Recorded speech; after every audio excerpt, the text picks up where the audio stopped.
हाँ देखिए बेटा, nodal technique of analysing electrical circuit.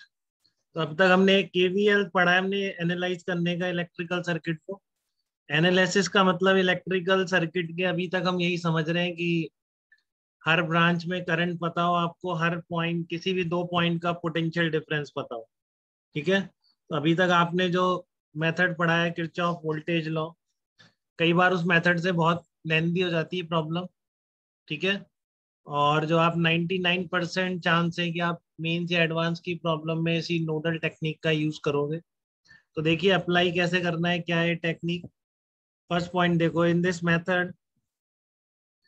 method we try to find out electrical potential at every node of the circuit। Node का मतलब है जहाँ पे मोर देन टू कंडक्टर्स जहाँ पर मिल रहे हैं। तो हर उस नोड या जंक्शन पर पोटेंशियल आपको पता होना चाहिए। तो बेसिकली हर पॉइंट का पोटेंशियल आपको पता होना चाहिए। जैसे सर्किट है, ठीक है, आपको इसके हर पॉइंट का पोटेंशियल पता होना चाहिए। तो क्या करते हैं इसके लिए, we assign variables etcetera for unknown potential taking zero at one point of the circuit. तो ये इस प्रोसेस है इसकी कि सबसे पहले आप किसी एक पॉइंट पर जीरो पोटेंशियल मान लोगे, तभी तो आप असाइन कर सकते हो ना, क्योंकि एब्सोल्यूट पोटेंशियल कुछ होता नहीं। आपको कहीं पर जीरो मानना पड़ेगा तभी आप सारे पोटेंशियल असाइन कर सकते हो। जीरो आपकी मर्जी है, कहीं भी मान लो, उससे कोई फर्क नहीं पड़ता, क्योंकि डिफरेंस वही रहता है। रेफरेंस चेंज करने से डिफरेंस चेंज नहीं होता है। ठीक है। तो सबसे पहला क्या करेंगे, आपको जैसे सर्किट में वही सब निकालना है। हर ब्रांच में करंट पता हो, किसी भी को दो पॉइंट्स के बीच पोटेंशियल डिफरेंस पता हो आपको। तो अगर आप केवीएल लगाएंगे इसमें, तो यहाँ पर आई मान लेंगे, इधर I1 चली जाएगी, इधर I-I1, और फिर दो इक्वेशन बनानी पड़ेंगी आप। ठीक है ना। दो इक्वेशन बनानी पड़ेंगी दो लूप के लिए। बट आप देखो अभी इस नोडल टेक्निक से ये एक ही इक्वेशन से प्रॉब्लम सॉल्व हो जाएगी। ठीक है। तो एक दो साइमल्टेनियस इक्वेशन सॉल्व करने से बहुत आसान काम है कि आप एक सिंगल इक्वेशन को ही सॉल्व करो। ठीक है। तो सबसे पहले आपको क्या करना है, जीरो मान लेना। तो धीरे धीरे आपको समझ में आ जाएगा जीरो कहाँ मानना चाहिए। तो एक पॉइंट तो मैं बता रहा हूँ जहाँ पर बैटरी के टर्मिनल सबसे ज्यादा मिल रहे हैं, जैसे कि ये इस पॉइंट पर देखो, इन सब जगह पोटेंशियल सेम है पूरा, क्योंकि कोई रेजिस्टर या कुछ नहीं आ रहा है, सब जगह पोटेंशियल सेम। तो इस तरह बैटरी के टर्मिनल्स, कहीं दो बैटरीज के टर्मिनल एक साथ मिल रहे हो, ठीक है, तो वो बेस्ट पॉइंट होता है जीरो वोल्ट मानने का। मानने को आप कहीं भी मान सकते हैं, सब तरह से प्रॉब्लम सॉल्व हो जाएगा। बट थोड़ा और इजीली हो जाएगा अगर आप वहीं पर जीरो मान लोगे जहां पर कि बैटरी के टर्मिनल्स मिल रहे हैं। क्यों? क्योंकि बैटरी का ईएमएफ आपको गिवन होता है। तो जैसे ही आप बैटरी को क्रॉस करोगे, क्रॉस करते ही जो पॉइंट आएंगे, जैसे कि ये पॉइंट आ रहा है और यहाँ से आप क्रॉस करोगे तो ये वाला पॉइंट आएगा, तो इन दोनों पॉइंट्स पर आपको पोटेंशियल डायरेक्टली मिल जाएगा। ठीक है ना। जैसे ही आप बैटरी क्रॉस करोगे, मान लो यहाँ पर आपने जीरो वोल्ट मान लिया इसे। ठीक है ना। तो सबसे पहला काम है जीरो वोल्ट मानना है, और जहाँ के पोटेंशियल आपको पता पड़ रहे हैं वहां लिख दो। जहाँ का नहीं पता है वहां पर ये वेरिएबल लिखते जाएंगे उनकी जगह। ठीक है ना। वहां पर क्या लिखते जाएंगे हम, उसकी जगह वेरिएबल लिखते जाते हैं। टारगेट हमारा है हर पॉइंट का पोटेंशियल हमको पता हो, ये टारगेट है इस नोडल मेथड। ठीक है ना। तो पहला दो ही टास्क है, पहला आप पोटेंशियल असाइन करिए, दूसरा ये है कि फिर आप जो भी अननोन जंक्शन पॉइंट है वहां पर जंक्शन लॉ अप्लाई कर देंगे। जंक्शन लॉ का मतलब है कि इस algebraic sum of current zero कर देंगे उस पॉइंट से। ठीक है।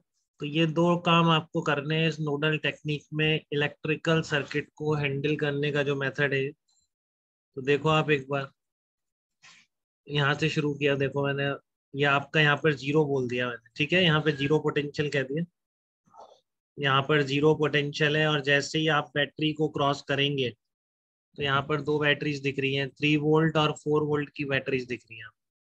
ठीक है। यहाँ पर आपने जीरो असाइन कर रखा है, सब जगह जीरो है, क्योंकि देख लो कहीं रेजिस्टेंस बैटरी नहीं है, सब जगह सेम पोटेंशियल है, यहाँ जीरो बोल दिया है।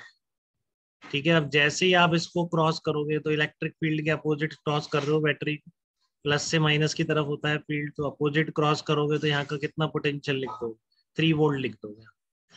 ठीक है ना। यहाँ का पोटेंशियल कितना लिख दोगे, 3 वोल्ट लिख दोगे। आप इधर आओ, यहाँ पर जीरो है, और इधर से आप क्रॉस करो इसको, तो यहाँ पर फील्ड की डायरेक्शन ये है, फिर आप अपोजिट कर रहे हो तो +4 आ जाएगा। यहाँ जीरो है इस साइड, तो बढ़ के यहाँ कितना हो जाएगा, +4 हो जाएगा। तो यहाँ का लिख दिया आपने। ठीक है। तो आपको यहाँ का पोटेंशियल पता है, यहाँ का पता है, यहाँ का पता है, यहाँ का पोटेंशियल नहीं पता। ठीक है ना, तो यहाँ का क्या मानेंगे, कुछ मान लो यहाँ पर एक्स मान लो।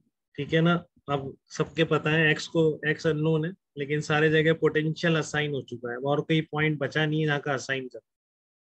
ठीक है, या तो नोन है सारे पॉइंट्स में से, या फिर वहां पर हम वेरिएबल असाइन कर चुके हैं। ठीक है, अब क्या करेंगे, अब इतना करने के बाद आपको करना है कि जो आपका अननोन है, ठीक है ना, उसको हाईएस्ट पोटेंशियल पर मान के उससे जाने वाली नेट करंट का सम जीरो कर दें।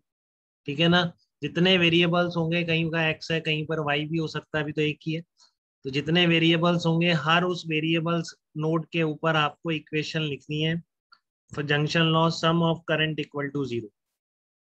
ठीक है ना, इस एक्स से निकलने वाले करंट का सम क्या होगा, जीरो होगा, considering that unknown potential at as highest potential. ठीक है ना, तो इधर जाने वाली करंट कितनी होगी, पहले ये बताओ, इधर लिखिए मैंने, इधर जाने वाली कितनी होगी, X minus B by R, X minus 4/1। ठीक है, इधर जाने वाली कितनी रहेगी आपकी, एक्स माइनस 4/1 प्लस, इधर जाने वाली कितनी है इस ब्रांच में जो जा रही है इस डायरेक्शन में, ये कितनी है आपकी, एक्स माइनस 0/2।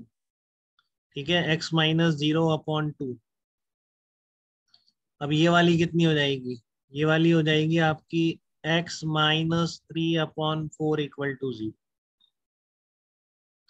क्लियर है बेटा आपको, ये एक्स को हाईएस्ट पोटेंशियल पर मान के। अब मान लो आपने कुछ इसमें गलत भी कर दिया हो, कभी जरूरी थोड़ी नहीं हमेशा ज्यादा पोटेंशियल पे रहा, मान लो इसका 4 से कम पोटेंशियल है, तो ये जो आपकी टर्म है ये अपने आप नेगेटिव होके उधर चली जाएगी। तो फिर यही तो हो गया, नेट जाने वाली करंट इक्वल टू नेट आने वाली करंट। तो आपका ये मेथड सही है ना एकदम, कि जिस अननोन को आप हाईएस्ट पोटेंशियल पर मानते हैं, इसमें अगर कोई टर्म नेगेटिव भी हुई तो उधर चली जाएगी, तो फिर वही तो हो रहा है कि उधर जो जाएगी वो है आने वाली करंट। ठीक है, और ये क्या है, उस एक्स से जाने वाली करंट। क्लियर है आप सबको ये चीज, तो ये हमेशा आपको सही रास्ते पे ही ले जाएगा इस तरह से करना, कि अननोन को आप हाई पोटेंशियल पर मान लो। ठीक है, और हाईएस्ट पोटेंशियल पर मानते हुए उसको आप उसके लिए जंक्शन लॉ अप्लाई करो। ठीक है, तो आपने एक्स को हाई पोटेंशियल पर माना, रास्ते देख लो कितने, एक रास्ता भूल मत जाना, कई बार 3 4 5 ऐसे रास्ते भी हो सकते हैं। तो अगर आपने किसी रास्ते पर ये जैसे मान लो ये 2 ही टर्म लिखी होती है आपने, तो गलत आ जाए। ठीक है ना, उधर से जितनी जगह जा सकता है करंट सब जगह भेज दीजिए और उस सबका सम जीरो कर दीजिए। तो यहाँ पर एक ही आपका एक्स डायरेक्टली पता पड़ गया आपको, नहीं देखो कितना आसान है, इसकी बजाय कि आप आई मानते I1 मानते, फिर यहाँ से यहाँ तक इक्वेशन लिखते, फिर वो लिखते दूसरी। ठीक है ना, यहाँ पर एक ही लाइन में आपका एक्स मानते ही सारी चीजें निकल। तो एक्स कितना आ गया, 19/7। अब कहीं का कुछ भी पूछ लो आपसे, करंट इन 4 ओम रेजिस्टर पूछा था, तो 4 ओम में कितना करंट है, यहाँ का 3 है, यहाँ का 19/7 है, तो कितना पोटेंशियल डिफरेंस हुआ, 3 minus 19/7 divided by 4, B by R, potential difference divided by resistance, तो कितना आ गया, 1/14 आ गया। तो कैपिटल आई कितना आ जाएगा यहाँ पर, 1/14 एम्पियर आ जाएगा। ठीक है, आर्नव बताइए, कोई डाउट तो नहीं है आपको यहाँ तक बेटा, पोटेंशियल कैसे लिखा है क्लियर है, एक जीरो मान लिया, एक को जहाँ नहीं पता थे वहाँ एक्स वाई मानते जाएंगे, और फिर जो भी अननोन है वहां पर, ओके बेटा, जो भी अननोन है वहां पर आप क्या लिखेंगे, उस अननोन पोटेंशियल के लिए के जंक्शन लॉ अप्लाई करेंगे, sum of currents equal to zero, considering that unknown potential as highest potential. ठीक है, तो वो अपने आप सही हो जाएगा। अगर वो किसी से कम भी हुआ, वो टर्म नेगेटिव होके राइट साइड जाएगी तो आने वाली करंट बन जाएगी, और जो ऑलरेडी पॉजिटिव है वो जाने वाली करंट है। तो कोई दिक्कत हुई नहीं इससे कभी। ठीक है, चलिए तो इसको अप्लाई करेंगे वन मोर प्रॉब्लम।